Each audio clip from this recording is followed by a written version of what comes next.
guys, welcome to the Powder Room Show. Yes, thank you.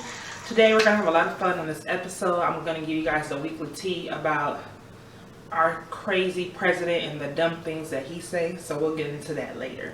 But in the meantime, we're gonna do an episode on Black Lives Matter. So stay tuned, because I think you guys will really love it. Let's get started.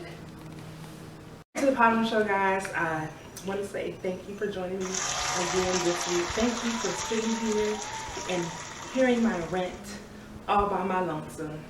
Anyway, so let's get right into it. So this episode I want to dedicate to the Black Lives Matter movement.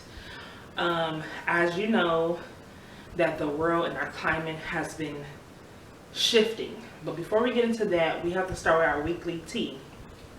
I have to write this stuff down because, you know, it's that good. It's that tea when you gotta go like this. Girl, what did he say? So let's get into our President of the United States and the foolishness that he says on the daily. Now, mind you, I'm a Christian woman, and God tells us to pray for our government. I pray for him, and I talk about him at the same time. So let's get right into it, okay? Did y'all hear, or did y'all see, when the President of the United States tweeted, and I quote, "I did something good. I made Juneteenth very famous. It's actually an important event, an important time, but nobody had ever heard of." Let me do that again. Sir, you know, we call Black people, we have a thing where we call them white folks Karen when they do something crazy to Black folks. So we need to call him like Craig or something, because that was the dumbest thing. Like, really? So forget about our history in 1865 when Juneteenth came about. Forget about all of that. So unless you have a time machine, sir, and you were there in 1865 and created it then, and then came back to 2020, and really, y'all, when I saw that, I was so disturbed, okay? I was so irritated. I was so like, this dude is so narcissistic and so self-centered. Oh Lord, he just worked my nerve, y'all. He really do. And all we can do at this point is pray for that man, because he ain't got it all here. Something is really up with that dude. So let me know what y'all feel about that tea, because I'm sure a lot of my people were very upset about that foolish tweet and that statement. And honestly, he needs to stay off Twitter. Like, you're a freaking president. Stay off social media and do some work. Like, seriously, like, you're the only president in the world who's always tweeting something. Tweet a job. Tweet your job. Like, do your job. Like, seriously, like, we didn't vote for you to be tweeting all day. Like, stay off Twitter. Like, seriously, like, leave that to us, the social influencers. Thank you. Anyway, let's get into the topic, because I'm already irritated. But as you guys know, this topic might be a little heavy for you guys, and I'm sure you guys are tired of seeing it and hearing it. After the George Floyd incident, you know, our world almost kind of, in a sense, came together in protest of the social injustice and the things that Black people deal with concerning the police department and police brutality and racism and things like that. And I kind of want to just discuss where I am and maybe how you guys might feel about it. I'm gonna say this. In the beginning of the Black Lives Matter movement during this time of 2020, it stressed me out just a little bit, because I felt like it stressed me out in a sense where my behaviors to things, like, for instance, example, driving. Every time I saw a cop driving behind me, I got nervous. I really did, and I can really admit that. Like, I would get nervous. My heart rate would start to kind of go up a little bit. I will make sure that I slow down, like, way underneath the speed limit. Make sure I have no radio on. Like, gotten to the place where I was like really stiff at the steering wheel, and I had to really pray and ask God, like we shouldn't be living like this. And I know that you created all of us, but us black people feel a certain type of way of the treatment we've been getting for over 400 years. And not only that, it's just everywhere in the workforce, in the schools, Hollywood, in the Hollywood industry. I mean, we just get treated so wrong, and we've gotten to the place where we're just tired. We're tired of the injustice. We're tired of the special privileges of white people and the entitlement that they have, the entitlement attitude that they have. And this show is not to disregard other races or to talk down about other races, but just letting you guys know how black people feel. So one of the things I wanted to discuss was the Black Lives Matter versus All Lives Matter. Now, when we say that Black Lives Matter, we're not saying that our lives matter over anyone else's life, but our lives matter as well. Our lives matter too. So if you say Black Lives Matter, just remember to say in your head, Black Lives Matter also. Black Lives Matter too. So when people say all lives matter, it kind of disregards what black people have been going through for years. Because if that was the case of all lives mattering, we wouldn't be dealing with what we deal with. We wouldn't feel how we feel. We wouldn't get paid less money, you know, in the workforce because we're black.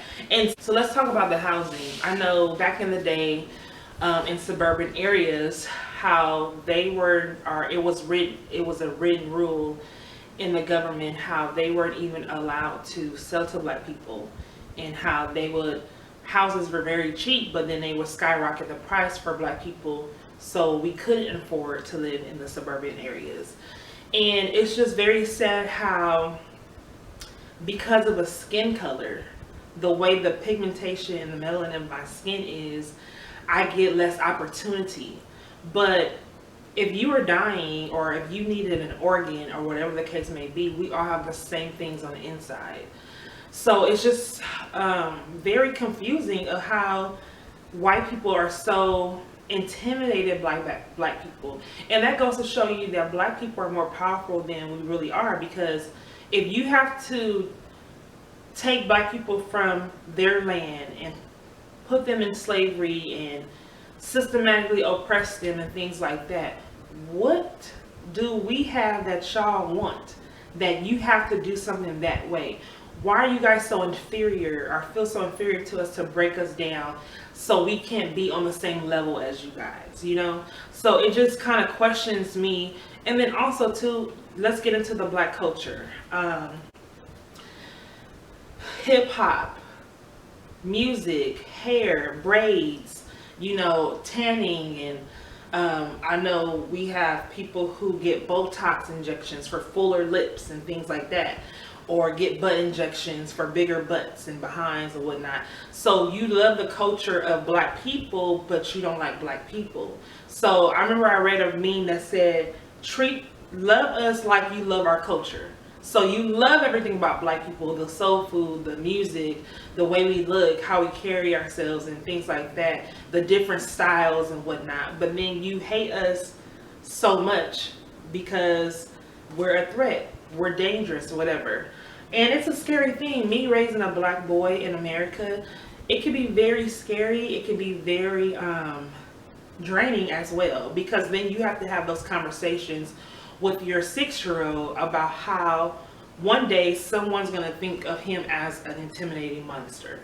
And this is a little kid who loves Legos and who loves to do silly YouTube videos by himself, and who loves to jump on a bed and make voices and silly sounds. But people don't see the cute little kid I raised. They see a big black man, you know. So I mean, we really have a lot of work to do. And I feel also that instead of black people doing all of the work, I feel like it is very necessary for white people to step up, because since you guys were the ones who took us out of our land and made all these government rules and in Congress and all that, you guys should be the one to step up and say, this is wrong. We need to do better. Where are the white people making the change for us? This is wrong. We need to do better. Since you guys don't want to hear our voices and you guys don't want to put us in legislation and things like that, where are you guys, or when are you guys going to step up and help us? Black Twitter, we talk about the Karens, and that is referred to any white man or white woman who do unnecessary snitching. For instance, you guys heard about the guy who was in the park bird watching, and a young white lady made a false report about how a black man was harassing her and all of that, and she's got her job taken away, her dog taken away, all of that, because she was told that she needs to put her dog on a leash. And it was clear that it was a sign saying that she needs to put her dog on a leash. But because this man checked her about her wrong behavior, it's that white entitlement attitude that who are you to tell me anything, so let me make up a false claim, a false report, and call the police and let them know what you're doing to me. And because of that, thank God that that was a lesson for her to learn, but also for white people to learn that you can't keep doing that to us anymore. We're not going to tolerate it. We're not going to take it anymore. And I thank God for social media nowadays, because though it's sad to see those kind of things on social media, it's very, it helps us. It saves our lives, to be honest. You know, that situation could have went a whole different way if he did not film that young lady pleading, and she had put on, the Oscar goes to her, because she put on an award-winning performance, okay? But who's to say if he didn't film that and the police actually came out, that would have been a whole different outcome, you know? And then even with the George Floyd thing, that was very disturbing to see on camera, on film. And you have people who are just doing that on the regular, and you have a lot of people who have not been exposed, who went through that, who would have not been exposed on social media. So I feel like that we have a lot of work to do. As Black people, we have work to do. And as a people, period, we have to do better. And it seems like it's getting worse. But one thing I can appreciate is how for the first time, I feel like I'm actually living in the time of history. This is something that our children, not only with the pandemic, but this is something that our children will learn about in their history books and things like that. This is something that's definitely going to be documented in history books. How after George Floyd passed away and the death of him, it just sparked something in people around the world, around the country. I mean, people outside of the U.S. marching together, protesting together, and whatnot. And let's get into the looting, because that's one of the things that I feel like, as a Black person, I can definitely understand the looting. Not to say that I agree with it, but I can understand it. Because a lot of times people don't make a change until it's necessary or until it gets really bad. For instance, let me give you a good example. When it comes to your health and you're eating bad and whatnot, and you develop high blood pressure or diabetes, you don't start making changes to your diet until you get those bad results from your doctor, and until your doctor gives you or puts you on medication. Then it's like, okay, I need to really buckle down and get some work done. But it seemed like no one was listening to us. But as soon as we start looting and acting a fool, it's like, y'all hear us now? Y'all see us now? It's like, why do we have to get to the place where we act indignant? We act like you guys want us to act, or we act like the N-word that you guys say that we are, and now it has to be some change. Like, why does it have to get to that point for us to make changes in our world? We have to do better, guys. So, some other points I want to mention is that, and we talked about the All Lives Matter versus the Black Lives Matter, but also too, I feel like if you let this climate of the world stress you out and overtake you, it would do just that. I'm trying to live my life daily without, I wouldn't say necessarily thinking about it, because I'm always going to think about it. I'm a Black person, and I always want to make some change, and I want to be in the forefront to for people to hear my voice and whatnot. But at the same time, it puts you between a rock and a hard place, because you want to make sure that you're safe. You want to make sure that you come home to your family. You want to make sure that you're not in a position where you're jeopardizing your well-being and whatnot. So we have to come up with some creative ways. And for me, I feel like for my platform, I will use my platform to make sure that I use my Black voice for it to be heard to America and to the people out there. We can also get into the Hollywood industry. I feel like now, and which is kind of weird, I appreciate the opportunity, but I feel like now it's one of those things where people are going to be using Black people to say, oh, well, we hire 10 extra Black people for our company, so we're not racist, we're not discriminating because we have 5 Black people on our team, or we have this one Black person in our company or whatnot. So it's still, I feel like we have a lot of growth, but I can definitely appreciate how the world is having our back, and how we are coming to we're coming to an agreement. Like it's almost like we're on the same page now, but we still got a long way to go, because we still have people who are Trump supporters. And the sad part is, you can be a Trump supporter, but why do you have to be a racist Trump supporter? Why can't you just support Trump? But it seems like people who support Trump, they have this ulterior motive to say that, you know, white people are better and things like that. I've seen so much stuff on social media, on the news, and a lot of times you kind of have to take a break from that, because it gets overwhelming. It really does. So, in saying that, let's just do better for one another. Let's remember people have feelings. Let's remember also too, when you're in your dying bed, to the racist people out there, when you're in your dying bed and you're looking for a donor for you to live an extra couple of years, you're not going to care for if it's a Black person or not. So get your thoughts in your mind and your heart right.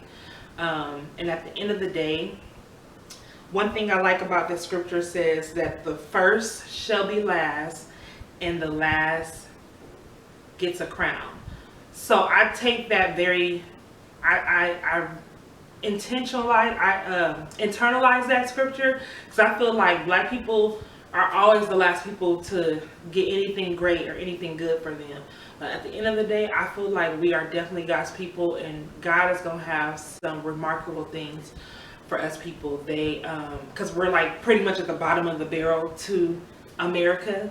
And I feel like God is going to definitely make sure that he takes care of us in the long run. So y'all will not have the last word. God has the last word.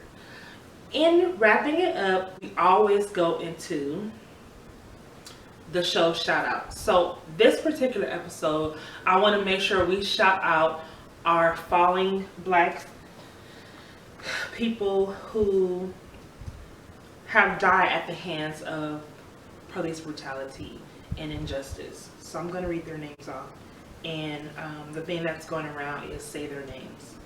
George Floyd, Breonna Taylor, Ahmaud Arbery, Kenny Watkins, Trayvon Martin, Tamir Rice, Sandra Bland, Atiana Jefferson, Mike Brown, Eric Gardner, Jasmine Barnes.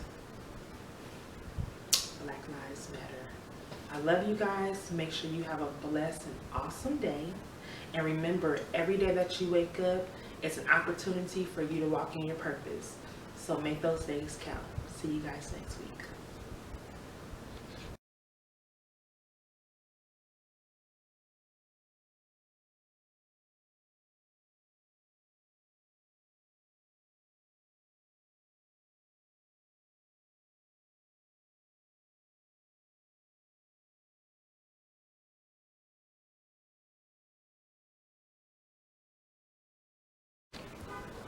Whenever you're ready. Okay.